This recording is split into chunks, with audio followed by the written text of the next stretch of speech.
Ahoy, friends. It's me, Dave Landau. After a long night on stage, I like to kick back with a captain's hat and a fine cigar and watch the Dennis and Andy show. These guys are huge nerds, but they're the kind that you actually want to hang out with. Enjoy them. I do.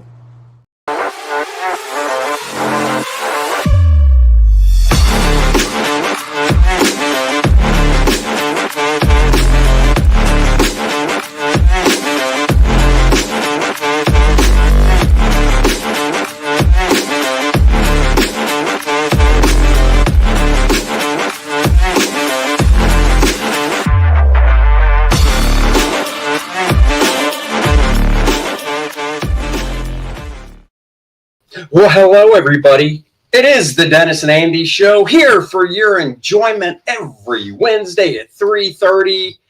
And you guys are going to have a great time today. We've got two spectacular guests. Of course, my co-host, Dennis. Well, he takes up space and breathes my oxygen, but I allow it. Yep, and starts the verbal abuse every Wednesday. New comic book day, verbal abuse Wednesday from Andy. And look at that. Look at the 9-inch core draft that we got printed. We had an awesome show. We were at the Charlotte Comic-Con. And our awesome printer guy that did all those wonderful core draft figures did a 9-inch one.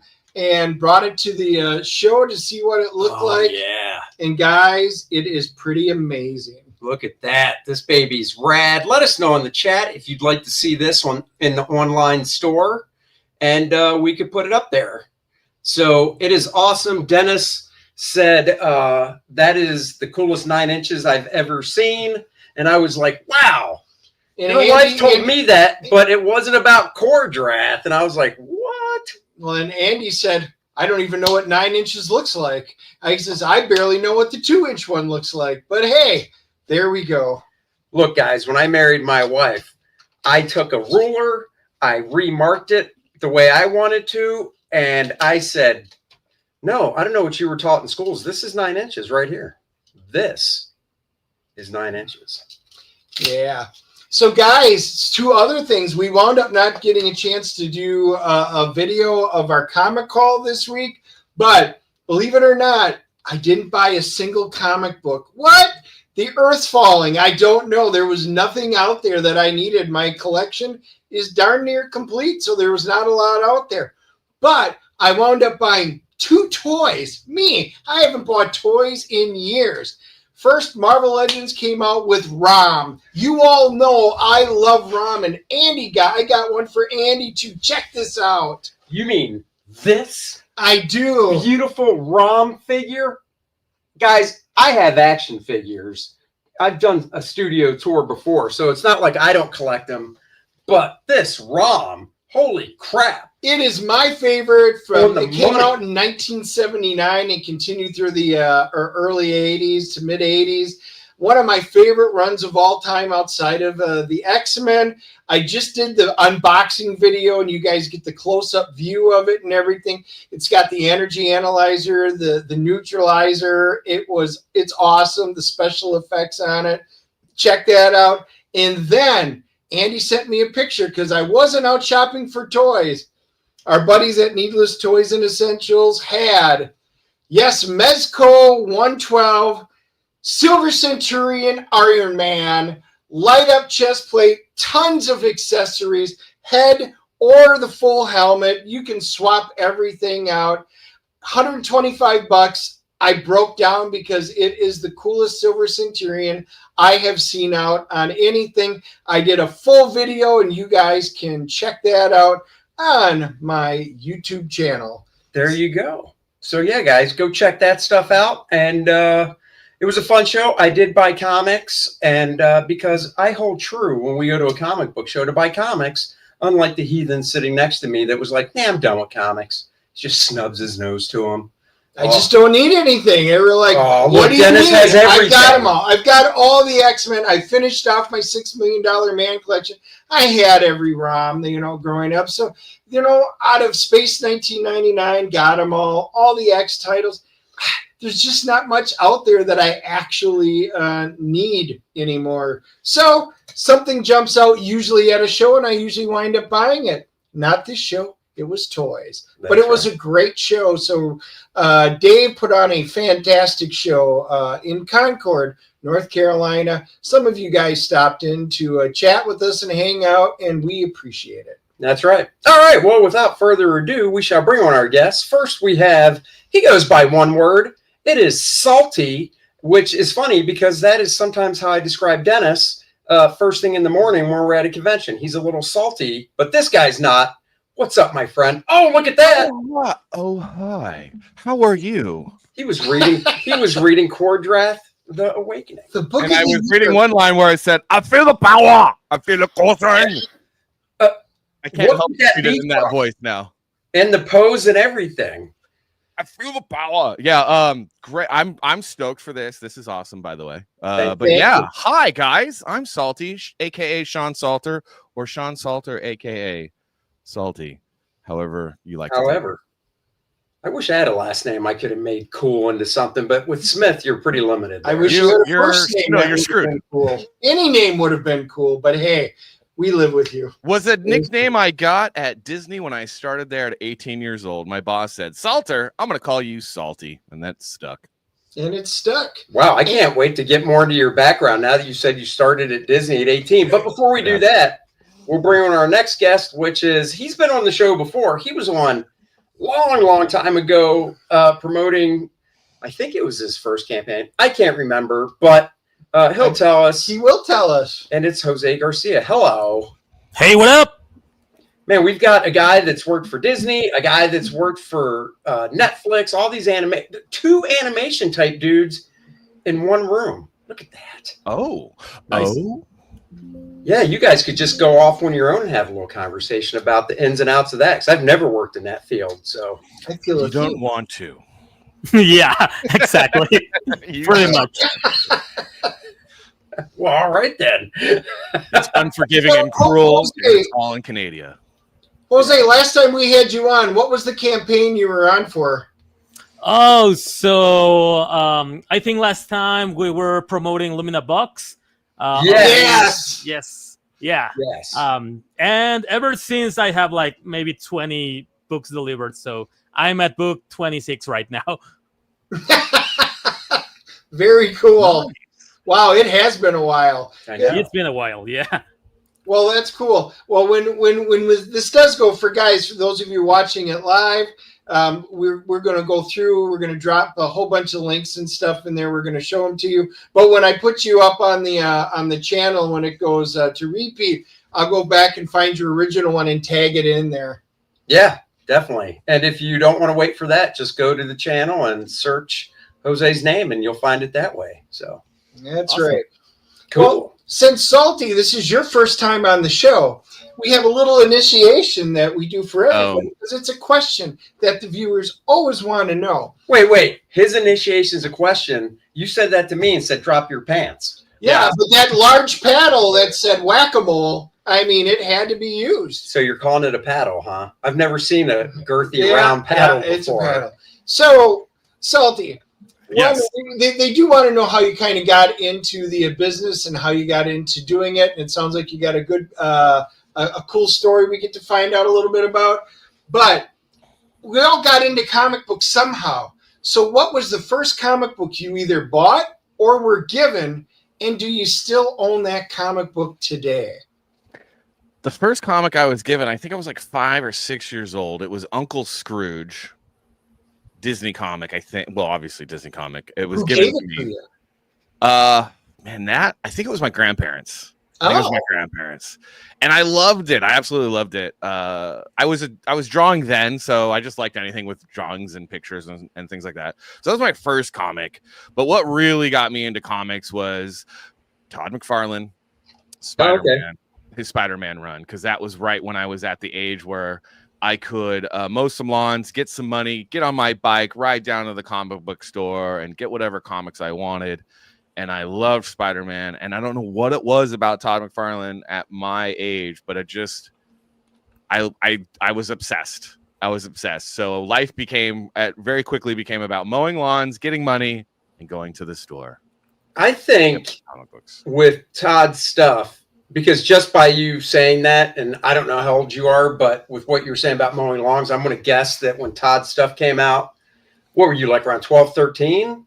Well, I lived in the Antelope Valley at that time, and I was actually 8, 9 years old, and I was mowing. Oh, okay. So my you were little lawn grass at mowing 8, 9 years old? Yeah. Because I had a great mower. We got a great mower. It was one of those automatic, like you could grab the bar and it would kind of push, so it didn't take a lot, you know. Oh yeah. It was. I lived in one of those suburban. Back then. Yeah, I lived in one of those suburban neighborhoods where everyone had a lawn, and they were, you just, hey, I'll do it for $5. Well, I think the appeal of Todd stuff, because that was the same time. That was a little before, but then Rob came along and so on and so forth. Yeah. To me, now when that stuff came out, that was like 1990 or something. So I was at the Kubert School, 20 years old, but I still really liked it. And I just always, I kind of describe Todd and Rob stuff. It's like candy. It's fun. It kind of gives you that good fun, like these are comics, feeling, and it's sweet. And it's just, I still look at that stuff and I'm just like, yeah, I can see the quote unquote flaws in the drawing, but I don't care because it's fun looking stuff. Yeah. Well, that's the thing is like, I want to get back to that. So one of the good things and bad things about my career is like starting out at Disney at 18, you're like, all the joy and fun of being a kid and loving art is just grinded out of you, ironically enough, because it's Disney and it's for kids. Because it's like beyond model, everything is very Einstein. It's very Prussian, The artist referred to where we worked. They called it Mauschwitz. It was very really. Yeah, the artist. I've never heard that. I haven't either. No. Yeah. So no. Oh, the older guys would edit, but it was a grind, man. It was like on model, perfect, and it just killed the joy out of it to the point where you kind of lose yourself in that. So you lose your style, you lose like the fun that why you were wanting to do comics. I didn't end up going into comics because I had to make money right away because I had a family to take care of. Our family, we didn't grow up with a lot of money, and so it became really quick. I became the breadwinner really, really quickly for my parents and my family. So I had to make money. So it was like Disney and then marketing and then advertising. And it was always like drawing everyone on model. So I think one of the joys that I'm having with getting back into comics at my age, leaving advertising and leaving LA and Hollywood is finding my style, because it was there when I was 16. It got murdered when I was 18. And I'm resurrecting it. It's like Jesus Christ, but less. So it took 3 days. It took 3 days if decades were days, but yeah. Okay. Well, I mean, do you think if you were at a different, I don't know, like animation studio, not Disney, but still having to draw, obviously same thing. It's animation. It's always on model, a buddy of mine. Well, ours was even worse because we weren't doing animation. We were in consumer products. So we were doing all the style guide stuff. All the things you see on t-shirts and so it was like super on model. You couldn't even be like making it, because usually in animation you can fudge it a little bit and just keep moving because it's like it's a tween or whatever. Yeah. But like for consumer products, for the video game packaging to the toy packaging to all the art that you do, the toy design, it's all like. No, I did. A friend of mine worked at Disney doing that packaging, commercial type stuff. And this is like 20 some years ago. And I did a drawing of Mickey Mouse for my daughter, right? She was real young, whatever. And I'm looking at it like, yeah, that's Mickey Mouse. My wife's like, yeah, it's Mickey Mouse. He looked at it and he's like, nah, ears are off. And I'm like, what are you talking about? He goes, no, the ears have to be this certain way, certain angle, blah, blah, blah. And I'm like, oh my God. Yep. Yeah. It makes sense because it's a brand, they want it to be, but also, man, it's brutal for an artist because it's like none of you or your soul or spirit or anything that makes you an artist. It's us. We replace you with us. I know Mauschwitz. I'll never forget. I know that is one I will pick up from this one always. Jose, did you work with them too? Yeah, I work with not Disney, but I work with animation branding and kind of Marvel DC stuff, and you always have to kill your style and just stick to the napkin. Like you just have to do whatever they actually one time they pull out kind of like a ruler, and I was like 2 millimeters off from kind of like this ear of Mickey Mouse, and I got a lot of shit for that. I had like I was chewed for about like 30 minutes just for 2 millimeters on the ear of Mickey Mouse. So yep. Wow. Yeah. Wow, 2 millimeters. Yep. So, guys, when they say size doesn't matter, it does apparently. Dennis, 2 millimeters makes a difference. Don't you mess it up. Don't Yep. Don't At least I'm on the plus side of that one. Yeah, I'm on the negative. Nice. So, how did you start at Disney at 18? I worked at the Starbucks in the Disney Channel building. And Really? I was drawing the menu. So they would do the coffee of the day, and the manager was like, "Hey, you're really good at doing chalk drawings." And he got me these pastel chalk, pastels. And he's like, on this chalkboard, can you draw the coffee of the day? And so we started doing it, and it would sell the coffee of the day more. So like Sumatra, I would do this big tiger and then be like, Sumatra, and do the lettering and everything. And then people saw it and were like, "Oh, who's doing this?" And then this one lady was like, "Do you have a portfolio?" I was like, "I do." She's like, "Come to my office after work tomorrow and show me your portfolio." So I did. She said, "Would you like a job as an intern?" And I said, "Yeah." And that's how I started. And unlike Harvey Weinstein, she didn't go, "Great, there's the couch." No couch casting. Well, there was a little bit of that, but yeah, those are stories for after hours. So when you started there at 18, what did they have you start off doing? Like you said intern, right? Yeah, it was an intern. So it started off. It started off with first it started off making photocopies, and I was like, "Oh, this isn't gonna be fun." And then it was here, like, so when I wasn't doing the grunt work, it was here's a drawing table and here's a computer. Let's start getting you trained. And then here's all the classes that you can take during lunch, before work, and after work. So for like 6 months, I was just doing grunt work, like, office stuff, and like just taking as many classes as I could. And then doing all the different stuff. When I had downtime, I would work on things. And so I got really good. And then the next thing is they were like, you could draw fonts really well. So then someone would design fonts, but they wouldn't do like a bunch of letters, and they wouldn't do all the the glyphs and the punctuation and things like that. So then I would take that style and trace it and redraw it and design out the rest of the font.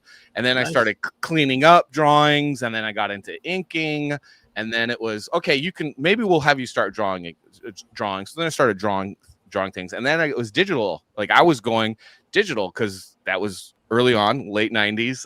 Not everyone had a computer. So I was getting really good at doing the digital, like coloring and inking and things like that. And got into painting princesses. So how long do you think it was from when you started, first day of being an intern, to when you got to do actual drawing stuff that you were talking about? Like how months? I started drawing consistently after about 2 years. I was doing the font stuff and the fill-ins and the cleaning up. Like within 6 months, because I could, you have some talent. But it was a lot of assisting other artists and just doing a lot of stuff to their work, trying to like a lot of redrawing, but not redrawing, correcting, but like cleaning things up. So like they would draw real fast, and I'd go in and clean the lines up, and then I'd get corrected. And the inking really doing a lot of the inking is what really got me good at drawing their characters on model. Tracing actually helps. Yep. Yeah. Were you inking on paper, or was it digital? I was inking on vellum mainly. What did they have you use for a tool to ink with? Because I assume they specified they weren't brush. Sometimes dipping. What is it called? Yeah. The quill. I haven't done it in so many years. And then brush too, because I had really steady hands. Right. Because I was nice. Now I got to ask. So when did you quit Disney? I quit Disney. I worked there for almost 5 years, and then as I was done with that department, and then I moved over to Disney Interactive video games, and I started designing video game characters because I kind of became like a storyboard artist and would like draw like roughly because I just didn't want to be a character artist because you had to draw on models. So I moved and shifted to Disney Interactive to basically do storyboard art for all the different things like trailers and video game packaging, like the cover and the poster art and stuff. And then I did that for about 2 years, and then I bounced. So I was there like in total, like almost 5 years, like a little over 4 years. So what year would you say that was? I have a reason for asking. Oh, that must have been 2001 because I started in 90. I started in 98. Yeah, like 2001. Okay, so I was just curious because like in probably the 2008, 9, 10, somewhere around there, or no, I take it back. Somewhere around 2010, 11, 12, when I would go to LA before I would go down to San Diego with a buddy of mine because he lived in LA. So I'd go to LA because at the time I was doing some licensing kids book stuff for Disney with, Spider-Man and stuff like that. So I'd go by Burbank to the Disney studios just to, talk to the editor, and he showed me around and we'd have lunch, whatever. So I was just curious if you were at the Burbank area at that time, but you weren't, so it doesn't matter. No, yeah. So the Burbank, Alameda, Alameda and Buena Vista studio. That's where you were going. Yeah, yeah. So down the road, you saw the Disney Channel building, and then the big gray, black building next to that Disney Channel building in Toluca. Yeah. So I was in the gray and black building. That was the. Oh, okay. Yeah. Sometimes I would actually get to freelance at the studios because I was doing like storyboard art and stuff. But mainly the only time I was there was for that awesome commissary. Yeah, the commissary at the Burbank one you talking about? Yeah, like the one I would go to. That area was huge. That thing was dope. It was awesome. You get some Panda Express. You got some guy making a sandwich. You could have a steak fried up to you. Like this huge, it was like this huge cafeteria. Yep. And it was like going to the mall, except it was all private because it was just people that worked at Disney, and it had like the best food. And then if you went and ate outside along the different roads, you sat on a park bench. You would literally have the squirrels come up and sit on your lap and be like, "Yo, dude, feed me. I'm hungry. Give me some food." Like a Disney cartoon. Like a Disney cartoon. Now, if I remember right, up the road from the Burbank, from that building, whatever, up the road was it DreamWorks? Yes. It was DreamWorks. Did you ever go there? I did. I went there for an interview. And I didn't get the job, sadly, but yeah, I went there and ate at the commissary. The guy was really cool. He was trying to get me on as an artist on one of the, I can't remember what film. I think the film actually didn't end up being made. So when I went there, we met this guy at San Diego that worked at DreamWorks doing boards and whatnot. And he's like, "Yeah, definitely come on by, whatever." And I said, "Well, I don't leave till Tuesday. Would Monday work after San Diego?" He's like, "Sure." Nice. So my buddy and I go by. And we're walking down this this hall, and on the right hand side are the offices and whatnot. On the right hand side are the windows, to the outside. We get to the end of the hall, and before we take a right to just continue down this corridor, he's like, "Check this out," and he opens like this secret little door, and we go back into it, and it's like a freaking speakeasy. Back in there, right? Carved into behind the walls, and there's like little couches and stuff. There's a place for a bartender to serve drinks, and he's like, "Yeah, they'll have like little private parties in here, and then they'll just have sometimes after work get-togethers and stuff. It could fit probably 15 people, maybe." And all the debauchery that's where all the debauchery happens. It was so cool because you could see like. The studs and stuff behind the walls. Yeah. And it was just this area that somebody discovered and was like, we could build this into something. Like if you go up into an attic and it's all dusty and dingy and your mind's eye just sees it as like, oh, the stuff I could do to this place. And that's kind of what they did. And it was just like, holy shit. And they probably plugged it up because of Me Too. They were like, no, we can't do this anymore because things were happening and people were putting things in places. That's right. Hey guys, public service announcement for those watching. So we're streaming live right now on YouTube, on X, and on Rumble. If you guys are watching on YouTube or Rumble, you guys can ask our creators any of the questions you want. I'll pop them up on screen and they'll be able to answer your questions for you. If you guys are on X, does not work that way. But our awesome moderators are dropping the links down into the chats and the comments down below. So all the links to both Salty's and Jose's campaigns, everything will be down in there. So guys, you can just follow it back after you're done listening and be able to check out their campaigns. There you go. So when you left Disney in 2001, so then what was the track from basically 2001 to now? Like what? So when I left Disney, I didn't have a lot of options. So I went into grip work and making coffee on movie sets for craft services for a year. Oh wow. Because I got laid off. They were laying off everybody like in the 2000s and 2001s. Oh, okay. And so they were reshuffling and reorganizing, and they went through in the early 2000s. They had everyone internal, and they were basically just using contractors. So we were all contractors. No, they didn't hire anyone, and they're like, "Oh, we're just going to hire contractors." So you'd go through like an artist agency, and then you just worked at Disney. But then all your stuff, benefits, and everything came through the contract. The contractor. And then they laid everybody off, and then they started hiring agencies. So for about a year, I did that, worked on movie sets and stuff, because my family's got ties in movie production and things like that. And so I went there, hated it because I wanted to be an artist. And then I got a job at an agency whose main client was Disney. So then I kept working for Disney at an agency.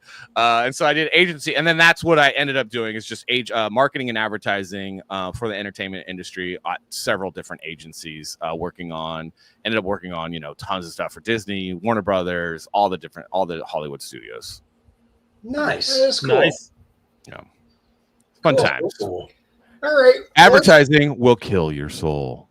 It does. Yeah. But it pays well. It pays, yeah. Very well. I mean, I've been drawing comics for 34 years. That's most of what I've done, but I have done some stuff outside of comics, and the pay was just like, holy crap. Yeah. Yeah, it's hard to leave. So I always wanted, and one of the things I was trying to do, like I always wanted to be in animation, but I wanted to be in animation as an art director and as a writer. So I was like trying to sell my own shows and get those produced. I even sold a show to a studio, which then got canceled because one of the executive producers had a video come out that he was a Trump supporter and a Christian, so they canceled that show that week. So that sucked. But so I was always doing that while working in advertising, but it was always hard to make the leap like into comics, because it was like I had to start at the bottom, kind of, because I'm a nobody, and it's all, comics is a lot of name recognition. You got to build your fan base, because that people buy your book because of your art, man. That's why. Yeah. So I was like, I don't want to leave this money. I got bills. It's really hard, and that's how they get you. That's how they get you. It is, dude. Especially if you're in the pharmaceutical advertising. Boy, you're raking it in right now. Yeah, I know. I mean, this guy doesn't watch regular TV. It's all streaming stuff, so he doesn't see commercials. And I was telling him the other day, some of the pharmaceutical commercials are bad enough, but now I've seen a couple that are like anime looking. And I'm like, we're doing anime cartoon commercials for pharmaceuticals that are for adults, right? Take these drugs. Yeah, I'm just like, what the hell? Anyhow, well, Jose, what have you been up to since last we spoke, before we dive into the campaigns? It's been a couple of years. Yeah. So I kind of stepped aside of indie comics for a while, for 2 years. My first daughter was born, and Mazel thanks. So I've been busy being a father and making comics, I have like last time I came to the show, I was maybe on book maybe 12. Now I'm on book 26, working around with other people. Wow.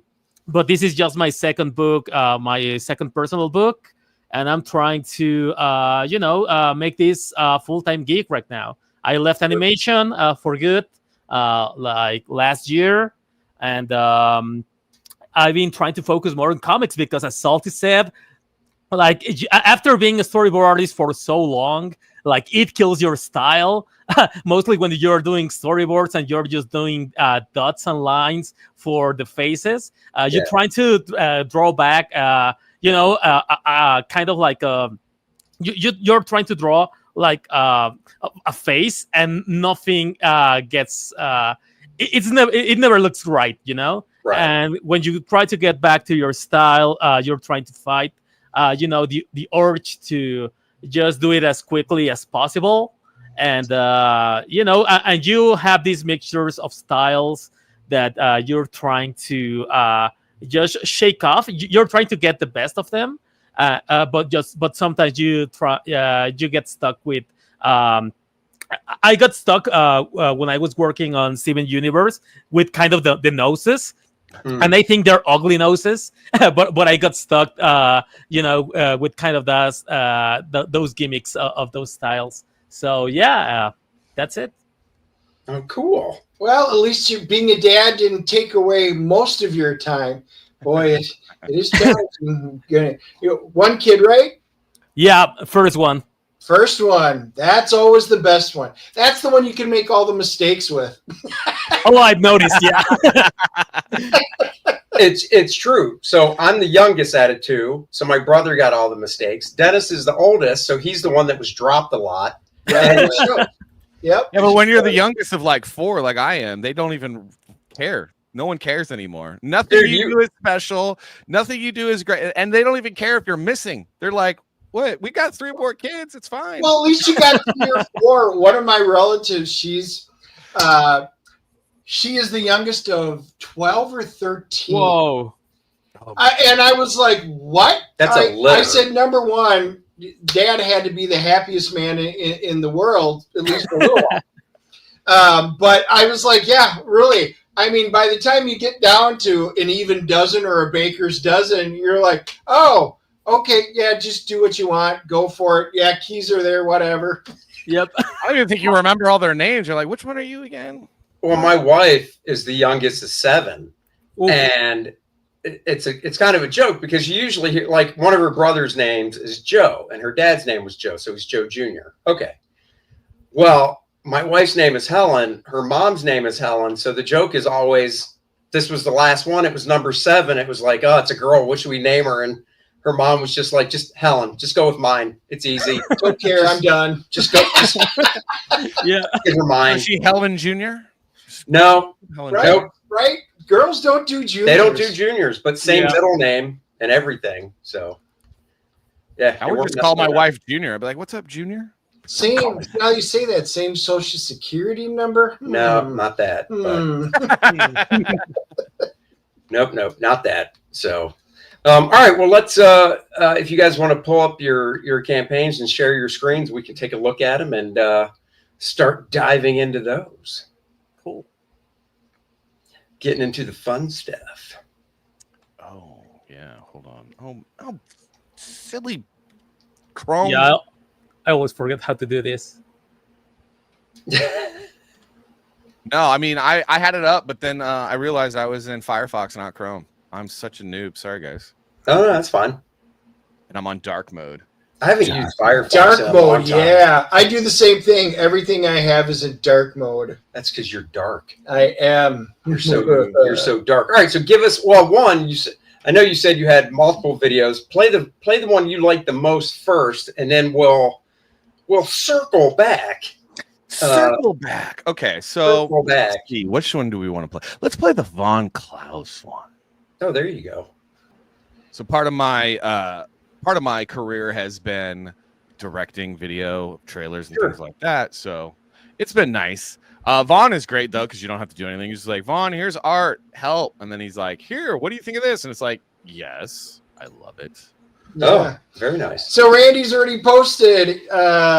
Hey, Salty and Jose have both received one backer so far since the start of the stream. Guys, we haven't even showed the campaigns yet. So that's pretty cool. Thanks. That's awesome. Now, we officially need 4 backers today for the official DNA bump. So keep an eye on these. So give us the scoop on Silence Do Good. All right, so this concept originally started as I love American history. I'm more conservative leaning, always have been, even growing up in LA, just was, but absolutely positively love American history. And I don't know, it's just an idea. Like the thought was, what would America's most prolific, what would our founding fathers think of the America we've built? And then it was like, well, obviously you'd want to have time traveling because that's cool. And obviously it would be Ben Franklin doing this because Ben Franklin is the most prolific American founding father. And he's a scientist, inventor, politician, soldier. He's all these things. He's a Renaissance man. But what would it be like if he was a teenager? Because that would be a lot more fun having a young, virile Ben Franklin instead of fat old guy.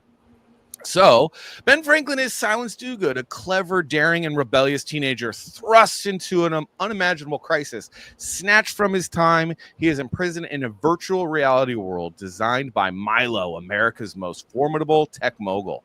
This world, governed by a cunning AI, is a place where algorithms dictate every move. Humanity is trapped in a sleepless dream, and liberty is a forgotten concept. Faced with a pivotal decision, Ben's choices reach far beyond his own fate. They threaten to alter the course of history. As he navigates this bewildering new world, he must rally allies, outsmart formidable foes, and unravel the secrets of his abduction before time itself is irreversibly disrupted. The revolution against the algorithm has begun. Nice. So it's a young Ben Franklin before he flew kites and attached metal keys to him in lightning storms. Yes. It is a 18-year-old Ben Franklin on the verge of traveling to England to secure a printer for a printing press in his town in Pennsylvania. But he gets waylaid and kidnapped by these jerks that take him and capture him and put him in a VR program. Now, if it's a spoiler, don't say. But why do they pick him? So they are the AI that runs this VR program has decided that it wants to continue to add to its algorithm. And the plan is to essentially get all the smartest people, all the most influential people throughout history, because it's devised a way to travel through time. So it's trying to gather up all these great minds to then get them into the VR program to help with the algorithm. Oh. Wow. So it's kind of like a Ben Franklin version of Bill and Ted's Most Excellent Adventures. Yes. Meets AMC's Turn meets A-Team. There you go. Oh, nice. And I like A-Team. So besides yourself, give us the creators breakdown and stuff. I know you said you're the bulk of it, but I am. So I wrote and drew all of it, doing all the line work. I did the colors for the first 2 issues. So this is actually a 3-issue book, although I wrote it as one kind of book. I just broke it up because I was trying to raise enough money to actually get the whole thing produced. And then also to hire the great people like Dan Lawless doing a cover and Eric Weathers doing a cover. And then we got Jason Wright doing some colors on the cover, Brett R. Smith doing colors on the last issue interiors. Mike Barron really helped a lot. I was giving him early rough thumbnails and helping. He's just kind of guiding me through the process, because the only thing I've ever written is commercial spots and trailer spot, little TV spots and things like that. Sure. So writing a comic, other than the ones that I did in junior high and high school, was a big undertaking. And I thought, hey, why don't I ask someone for some input? And then I got input from Paul Ravoch on just some panel storytelling. Cool. To kind of make sure that I was doing a decent enough job so people would actually have their money wouldn't be wasted on some schmuck just trying to do doodles in his kitchen. So, you know. So you said it's basically 3 books, but when it's actually going to be done and printed, it's just going to be one big one, you mean? Or one big one, 75 plus page, 78 pages of sci-fi action and adventure. That was going to be my question. How big's the book? That's cool. So then you're just breaking it up into 3 chapters then in the book. Yes, yeah. Oh, and nice. then we also have 3 short stories about Ben Franklin. Maybe you might not have heard about him. So they're not like lessons, they're just like short stories of actual Ben Franklin that are real, because my father is a historian, and so all of the history that we will have in this series will be validated by an American historian. And because we want to, one of the things is American history in this series is going to play a role as like a character, like a background, a backdrop. Yeah, Nice. It's time travel, except not time travel like, you know, multi-dimensional, blah blah blah. Just more like timey-wimey, wibbly-wobbly time travel. Yeah. Dude, that sounds cool. I love stuff like that because I do like history. I didn't like it in school, so the older I get, the more I'm getting into like, you know, true stories and historical films and stuff like that. That's because you're so old. There's so much history now that you're a part of. But also history in school is boring because it's like, on this date this happened and then this guy, and it's like, dude, no, it's a story. Like, right. I love Band of Brothers. That actually happened. Yes. Yeah. Tell the story, you jerks. No, you can't, because you people in public education are brain dead and you're ruining our children's minds. Exactly. Yep.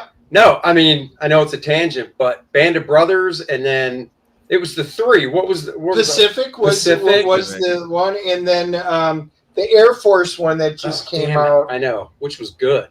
Yeah, was the Air Force one good? Band of Brothers was just a home run. Because the Pacific wasn't. It was. The Pacific was a little It was all right. But the I can't remember the name. Masters of the Air. Masters of the Air. I knew somebody would know it off the top of the head. Masters of the Air. Yeah, you didn't, Salty, you didn't see that? I haven't seen it yet. No, but Masters of the Air. Yeah. It's all about the bombing missions and stuff. And holy crap! It's the B-17 bomber missions that flew over Europe, and wow, it's gruesome. So my whole family's Air Force. So, you know, my grandfather was tail gunner in the B-24s. And, you know, you are seeing these little balls that they are locked into shooting and what happens. And it's just amazing stuff. So, yeah, it is a definite watch. Definitely. Yeah. And then real quick, I do have to get this out. Yeah, sorry. Go ahead. So in this version of Silence Too Good, we will be doing also a 6-page preview of my next graphic novel, People's Republic Blue Flame, which is a graphic novel that's from the series of People's Republic. That's actually a fictional novel series that you can get on Amazon and check out. That's written by a guy named Kurt Schlichter. And well, I mean, I don't know him, but I know the name. Yeah. So he's got a novel series called People's Republic. It's like about a post-apocalyptic America in a civil war. And this guy, Kelly Turnbull, he does like black ops operations behind enemy lines. He works for the red states, and he's doing operations behind enemy lines of the blue states. And it's going to be high octane and guns galore. So you'll get a 6-page preview of that as well. And then you'll like this, Andy. Oh, yeah. I don't know. So this is a character in there, and this is the symbol of the political party in this story of Silence Do Good. That's weird. I don't know what could have inspired that red image. Yeah, it looks familiar, but yet so different. Yeah. Yeah. So I don't care. I am out. I'm out of the closet, guys, and I don't care anymore. And I've already been canceled. So now I'm just gonna go all in and be a jerk about it. Hell put yeah. it in my books. But the last thing I would love to tell your audience is that we are really close. We have one of our stretch goals is that this cover, the regular edition cover that we have right here that you can get, will become foil. See, now you beautiful my interest. Now wait a second, that's not the whole book. Is that just a cover, like a printed off cover, or is that? Oh, that's the whole book. Oh, damn. So the book is done. I'm actually fulfilled. I had a first campaign that we did. We raised money, and we were able to raise about a little over 14,000, and we're fulfilling that campaign right now.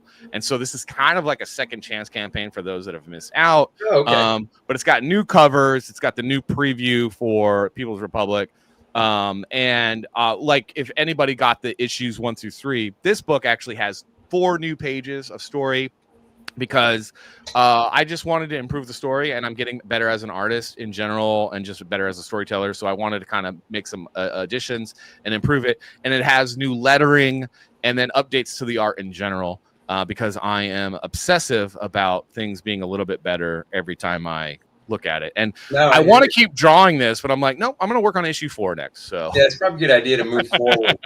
But so what you're saying is all the stuff you just ran down, the lettering, the art revisions, all that are in the one that somebody would back today.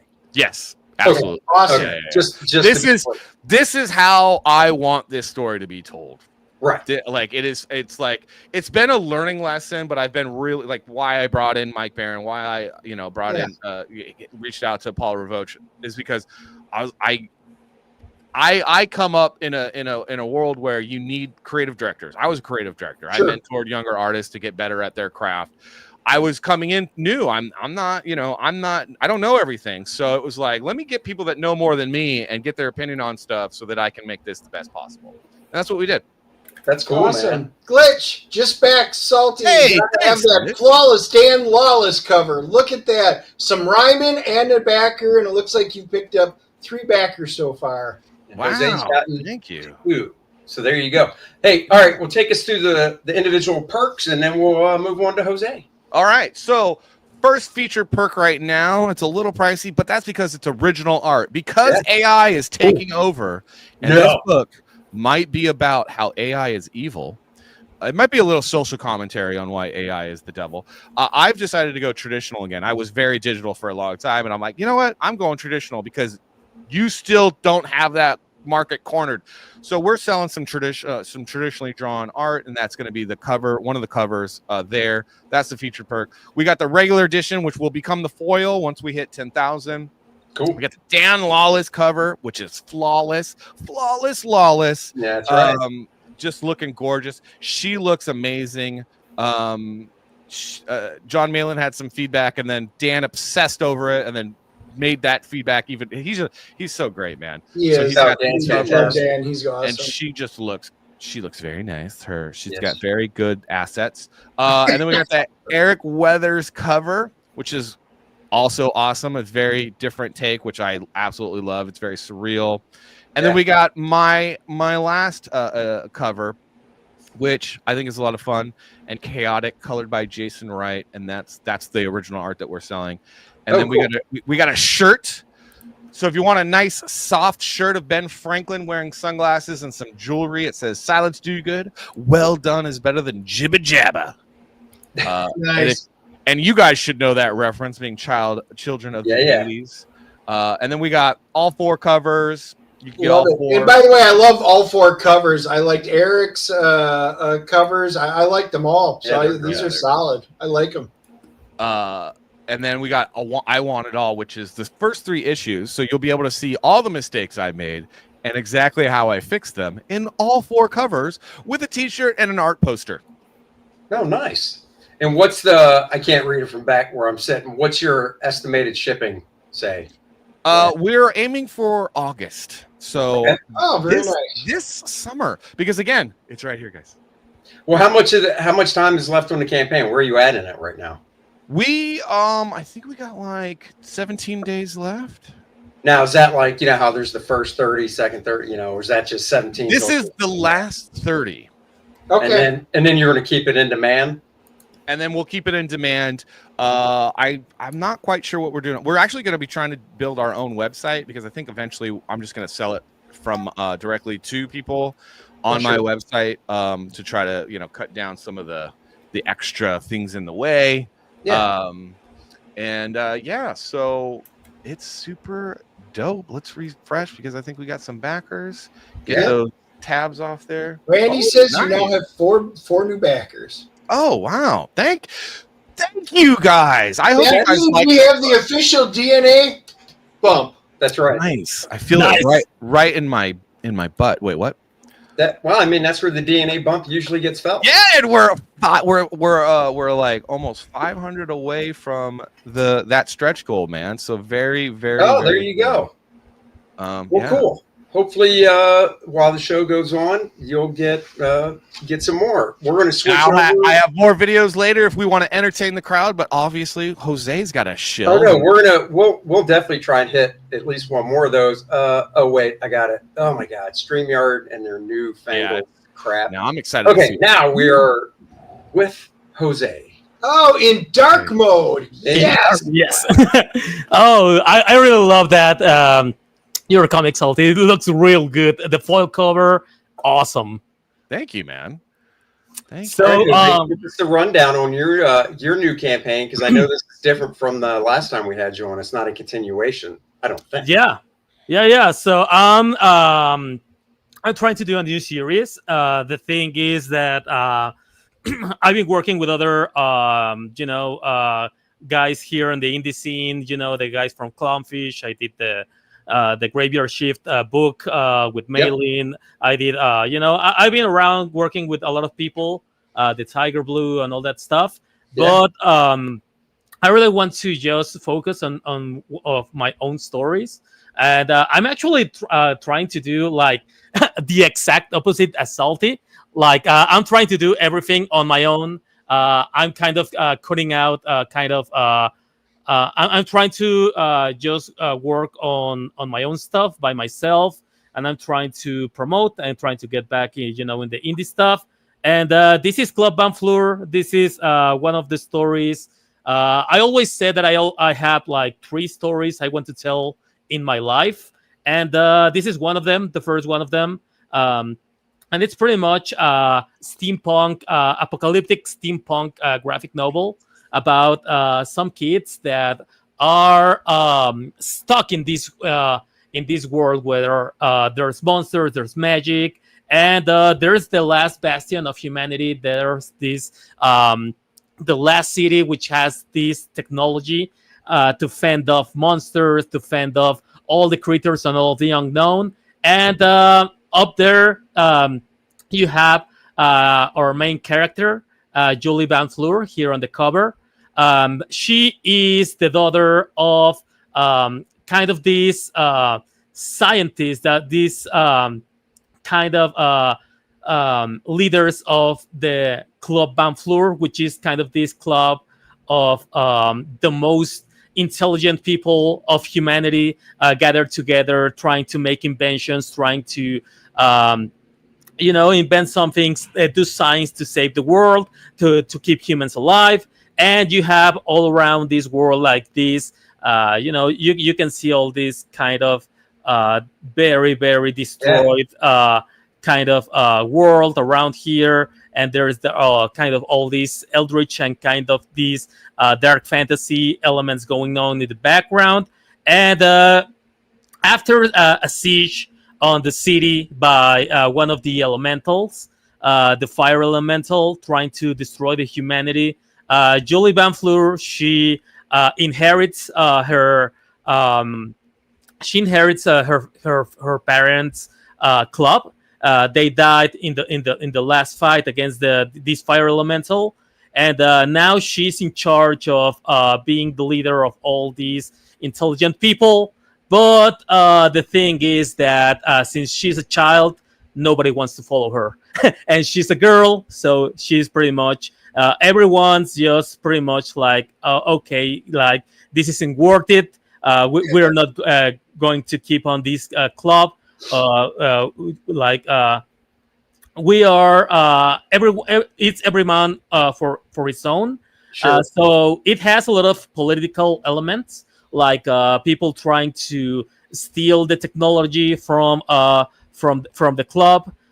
There is the queen of the empire, the Valkyrie queen, which she has a never-ending war with the monsters, with the elementals, and she wants to take over the Club Van Fleur and make it its part of the military wing.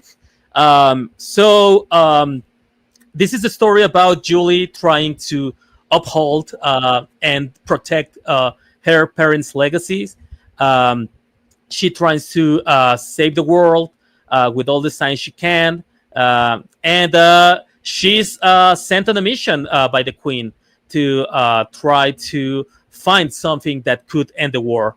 And that's where she find these guys, Julian and Thierry, and these guys pretty much live on the slums. You can see it here. You can see kind of the town, kind of shanty town, and so pretty much that's it.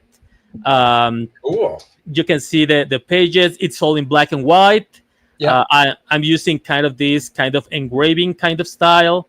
I wish that these images could look better, but yeah, I'm doing everything. I'm doing the drawing, inking, the grayscale, lettering, all the drawings. Here's the moment where she's presenting her ideas to save the world, and there's all these guys which think that this is ridiculous, and they left her on her own. And so this is gonna be pretty much a big story.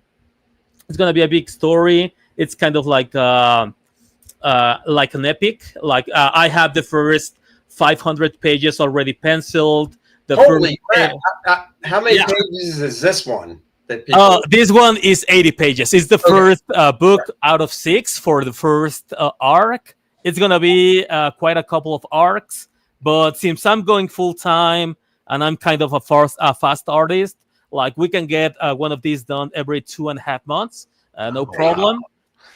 Damn. So I want to do this. I want to finish this story. I have a I've been working on this for the last like 15 years. Right. It's been on my to-do list forever. And now that I got to actually leave animation, I have some savings. So I'm betting on myself. Maybe the next 2 or 3 years, I want to go full time on this. And this is the project. I have some stuff like this. I'm selling a PDF with the making of. You can see kind of like my pencils, the inks, the rendering, and the grayscales. And that's about it. Nice, because you're 100% digital, right? When you work. Yeah.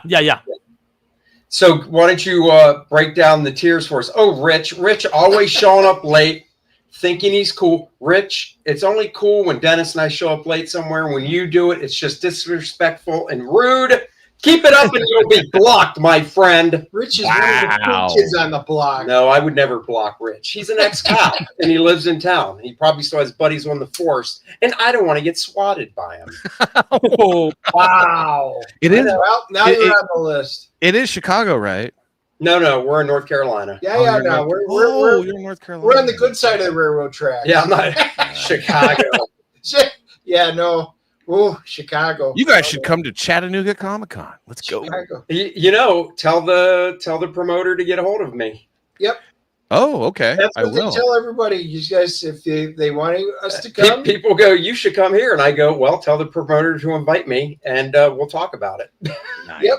Hey, guys, Randy says we need one more. Guys, there's a couple hundred of you watching simultaneously right now. So we just need one of you to back Jose's campaign here, and we will officially have the DNA bump for both of them. Nice. And that's a good one. So, guys, one more. Let's do it. Wait, did Dennis just do this? I do. He the did. DNA bump. You know what that means? Look, Salty. You know what He's that been means? doing that ever since he learned it during his time in the prison. He's just can't help himself. That I'm means, that means look, this. in the prison it means something, and it still means it out here too. You just So I told wish you everyone would to F off. Whoa. This all learned from the TV show Friends. So if it's good for Friends, it is good for America. That's what it meant on Friends. I know, but if it's good on Friends, it's good for America. You're like, everyone F off. DNA bump, F off. I'm good with the good old 2 snaps up. I'm Around good the with world, that. Round in the Living seas color. formation. Oh god. I'm not doing the fist bumpy thing he's got going on. So anyhow, Jose, break down the individual tiers you have for people. Okay, so we have, let's see, we have the PDF right here. You have this is the Spanish version, but Yeah. you have the for the US backers, international backers, we have the two covers, cover A and cover B, for $40. And for anyone who just wants to read the book, we have a tier which is 5 USD. So that's an easy way to get into the book if you don't want to buy the physical. We have some digital bundles. There's Lumina Box. You can grab the PDF for Lumina Box here. There's also the book. There's also the Lumina Box books on the add-ons, the physical books, the original covers and the variant covers. There's the digital deluxe tier, which pretty much has from sketch to finished page. So this is going to be cool for all 80 pages. Then you have the physical tier book, $20 for 80 pages. This is the cover B if you want it separate for whichever reason. And we have a merch tier. It's pretty much some stickers and a keychain, an acrylic keychain, 3 by 3 inches. That's pretty cool. And for the big backers, kind of, we have this 50 tier standee tier. We are doing pretty much an acrylic standee, it's around 7 inches. Okay.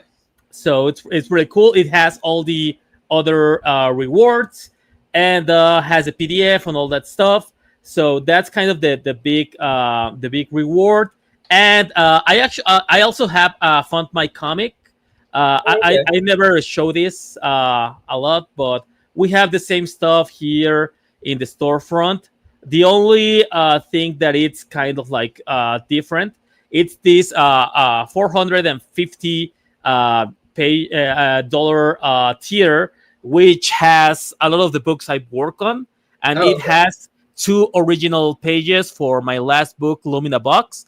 So you are getting 2 original Lumina Box pages. You are getting the Club Van Fleur cover A and B. You have the Tiger Blue books 1 and 2. I do. There's Mike Barron story, Bone Claws, Clint Stoker, and Narwhal story on Tiger Blue 2. I draw them all. There's some of my other books, my 8-bit story, Trocus Maximus promo I did for first, second books, the Graveyard Shift book, volume 4 plus supplementals that I did back in the day, the Crimson Rent that I did for Clownfish TV, and there's Beauty and the Meat kind of trading card. It was a trading card set I was working maybe a couple years ago. I have a bunch of them. I just found them, and there's only 2 of these. One of these tiers is pretty much a double page spread, and the other are 2 random pages for of Lumina Box. And very cool. Yeah, so here's everything. You can get also a sketch card in both the Kickstarter or Fund My Comic. I'm not using IGG or other platforms since they don't support countries like Mexico yet. So that's what I have to go with Kickstarter and Fund My Comic. Oh, okay. Cool. Well, but your first campaign was on IGG. How'd that work out? Oh, I have Adam Lawson. He actually I see what he you're helped me saying. out. Yeah. But it was a lot of trouble, like Right. every single message I got from the backers, I couldn't reply to it. So we have this kind of bureaucracy where Adam kind of sent me the reply, and I couldn't reply to the Wow. IGG stuff. So I have to go find the backers email and try to get to respond to them in the email. So that took a lot of time, and a lot of people never checked their email. So and then trying to get the funds from the U.S. to Mexico was a problem. Sure. And then we have the people from IGG. They didn't give us the full funds for like maybe a year, so we were stuck with half the funds, and we were late like a year. Just we maybe we're stuck like 8 months, with missing funds. And after they delivered, we were already like a year something late, so it sucked. No, I hear you. Hey, you got to do what you got to do. So, Jose, I got one question looking at it. I know you ship out of Mexico, and it says there's some places you don't ship to. Specific places you're not shipping to, or certain ones you are? Oh, so the Kickstarter only is sending stuff to the US, Canada, and Mexico. Okay. But Fund My Comic has worldwide shipping, so you can get it. You can get all of these books in any country of the world. Like last time with Lumina Box, we had like 700 backers, around something like that. So we shipped all around the world, and everything got there, safe and sound. The only place that we are charging a little bit more, it's Australia. Australia. Yeah. Oh, we know. Yeah, it's killer. Try to send some books to Australia. You always lose some money in there. Oh yeah. Yeah. And it was killer this time. They really jacked it up. I do want to say thank you to all the backers in Europe and Australia who do back. I appreciate it. I apologize for the shipping, but I can't go poor making this book. No, I mean, well, that's the thing. I feel, we're, Dennis and I obviously do the core draft crowdfunding stuff. Same thing. We finished it. We wish we could charge less for shipping to the UK and Australia, but we don't set the rates. Mm-hmm. And it's the destination company or country that actually sets the rates that when we ship it to, and we ship it in the cheapest possible. And we even figured out, there's probably going to be a bump. The post office already announcement. We accommodated for it, and it still wasn't even close to enough for what they jumped up the rates to. So, that is the problem. You guys over in Europe and Australia and stuff, you're awesome for backing it. The good news is we found out it is so much cheaper. It cost us $80 to send one to Australia, and it's a third of that for them to ship it to us. So, you got to talk to your post office. That's all I can say. Yeah. It's those tariffs. Yeah, it hadn't even started yet. Definitely not that. No, it's their tariffs. It's their exactly. Yeah. Well, cool, Jose. That's cool. Hopefully, I hope it does well. Yeah. Thanks. And more people get on it. But I will, because I said it, I do want to see another video here before we end the show. So we're getting close to that time. So you got 2 videos. Pick which one you think you should show. Okay. Sophie's voice, my friend. Everyone go to the page and watch the one I don't show. Ready? Are we good? This one's good right now. All right. Oh, what happened? I mean, will we still need humans? Not for most things. They told you AI was just a tool, but what if it was a trap? Designed to addict, engineered to isolate, built to control. They want you in the pod, hooked to the machine. Your thoughts, dreams, and ideas harvested like crops until there's nothing left. But one man stands in their way. Ben Franklin. He is Silence Dogood, a time travel agent on a mission to shatter their enslavement of humanity. The battle for your mind begins. Silence Dogood Volume 1, Electric Dream. Nice. Dude, who now is that the one you put together or? Yeah, so my wife does the editing and I just give her, the direction and things like that. Oh, nice. And who did the voiceover? AI did the voiceover. No, hey, you know what? It sounds good. Yep. AI is totally evil, and it was one of those things where it's like I need to hire. I want to get to the point where our books are doing so well that I don't have to do that. I can hire a voice actor to do it because I actually know voice actors. They're just you got to pay them. I know. And I hate asking people for favors like that, man. Sure, I do not like doing it. So it's like. But it will. Go ahead, play the third video. Now I got to see it. Yeah, especially he looks a lot like David Tennant, so I just love that.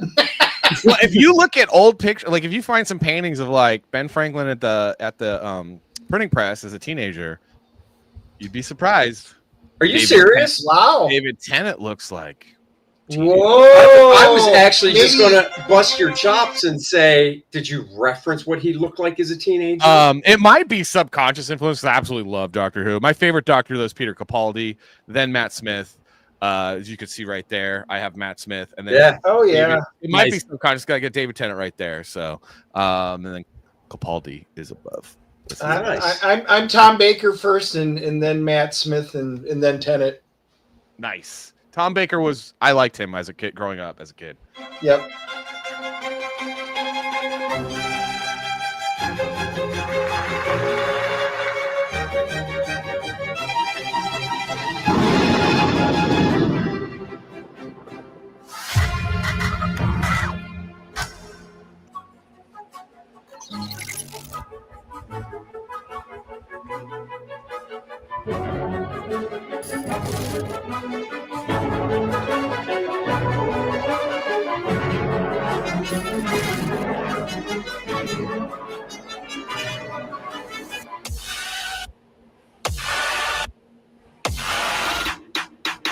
Oh, nut shot. No Cambo.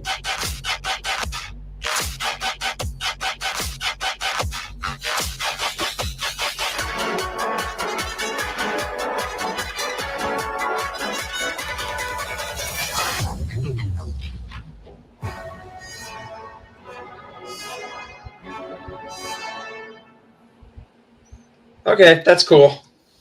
Very, very nice. Very nice. Thank you. Yeah. I used AI to promote a book dissing AI. Yep. So that's great. Awesome. Oh my God. That's right, Rich. I did. I actually worked with AI a lot towards the when I was still in advertising marketing. I was actually training some stable diffusion models and stuff. And as I was seeing it, I was doing it as research actually for this book. And so like the more I was working with it, programming it, training it, and things like that, the more I was disgusted with the direction I think it might end up going. So right. Yeah. Well, funny, I wound up going to the doctor this week, and I had to sign a waiver before I went in. I was like, "What's this for?" Oh, we're going all AI now, so we need your permission to do it. So you have to accept it. But then if you don't want us to use AI, you can go in through your My Chart and then opt out of it. And I'm like, what? Seriously, AI? I mean, what are you guys doing back there with AI stuff? Oh, I don't know, guys. I'm telling you, Terminator, I'm feeling it. AI will be our Tower of Babel. Yeah, it will. I don't want an AI doctor. I want that nice warm palm cupping my balls and telling me to cough. I want my drug dealer in flesh and blood. Exactly. I don't want that stone cold steel ice down there. Gross. Wow. But guys, what you should do as well is back these gentlemen's books is go sign up for Lilith, Infernal Conflict, a high fantasy epic. Guys, you will not want to miss this. Core draft is done. We are done fulfilling it. We are now full steam ahead on Lilith, Infernal Conflict. Third tale in the Shattered Reach. That's you gotta know, what is Lilith up to? How did she get here? And what is it? What is her connection in all of this? That's right. A new minifigure to go with the core draft one. We've got a Lilith figure coming at you. So you can check that out. That's a quick little video. Oh, you got the second. Oh, nice. The Bud Root cover. Yeah, dude. So go sign up, guys. You don't want to miss out when the campaign launches. There's the main cover. The first one, of course, was a homage to Vampirella #1. We've got the main cover there, and new characters coming to the book. And there's a little photo of the turnaround of her as well. So go sign up so you know when it's going to be launched. What's Glitch says, almost finished painting the wow, man, you got right on it. He did. Nice. Is that the 2-inch, 3-inch, or 5? What size did you get? That's cool. And then when you're done, send us a picture because we will do little postings for everybody who paints. And same thing when you guys do fan art and send it to us, we do pop them up on the stream. So that's great. But Andy, why we got everybody on? We got the 5-inch one. Wow, nice. I love it. We got almost She 250 people watching. Most of them probably didn't see the 9-inch Cordrath. That's right. 9 inches of goodness coming it could come your way. You need to let us know because now that this campaign's over, we'll be putting up the minifigures in the online store. And should we put up the 9-inch one? You let us know because we'll do it. You know, if you guys have an interest, let us know, and we will try to. We have to work out a price with the maker, the manufacturer. Who's awesome, by the way. So, check it out. Love to hear it. And thank you guys for joining us today. Thanks for having me. Thanks for having us. Yeah, totally. It was fun. It was great meeting you, Salty. And we'll definitely have to go on your channel and hang out. Yeah, that'll be great too. You are welcome to. I would love that, and I will be in touch with you about that. And thank you again for having me. And Jose, great meeting you, man. Your book looks stellar, dude. Looks really you guys, you should have Jose on your channel too. There you go. Yes. Yeah, a bunch of animation guys. That'd be fun. You could talk about Mauschwitz. Yeah. I've heard that before. I heard that term before, but I never knew someone that actually lived through it. I'm waiting. Salty, I got to admit, now that I know that term, and you don't have a T-shirt for sale with the design of that on the front of it, or do you? Or do you? Or do you? I don't want Disney coming after me. That's true. Yeah. Go ahead and because look at what they're doing to those poor creators at South Park. Oh wait, never mind. They don't care. Gotta love those guys for flipping the bird and sticking the mouse right where it deserves to go. But they do like to squash people, and I'm that's true. Good. Yeah, probably good to stay away from that. But all right, guys. Well, this week, if you guys don't know who's watching, we do a movie review that drops either Thursday night or first thing Friday morning. This week, you know what we're seeing: Thunderbolts. That's right. Well, speaking of Disney and Marvel, we are going to go see Thunderbolts. We'll drop our review Thursday night or Friday morning. We are taking a bullet, so you don't have to, unless it's really good. I have a good feeling about this. I do too. Me too. Yeah. It all depends on Century. If they get Bob right, I think it's going to be a great one. I've got a feeling Florence Pugh is probably going to be the star of this movie. But hey, who knows? And I would say David Harbour. I was going to say would be David my Harbour guess. really the two of them. But we'll see how it goes. I'm crossing my fingers. We finally going to get a good Marvel movie because my Fantastic Four hopes have been dashed this week. No, mine still have not been dashed. Mine have been dashed. Oh, God. Wait, you said this week. What happened this week? Oh, it was last week. Into this week. All Whatever. right. Well, mine aren't dashed yet. Yeah. But you never know. So until then, thanks for joining us, everybody. Go watch the Graybeards on Aaron Lepresti's channel with Aaron, Dave Williams, Dan Lawless, Gary Martin, and I don't know if they're having a guest. I have no idea. Okay. So, but go check that out. We'll catch you guys later. Bye-bye, everybody. Live long and prosper. See ya.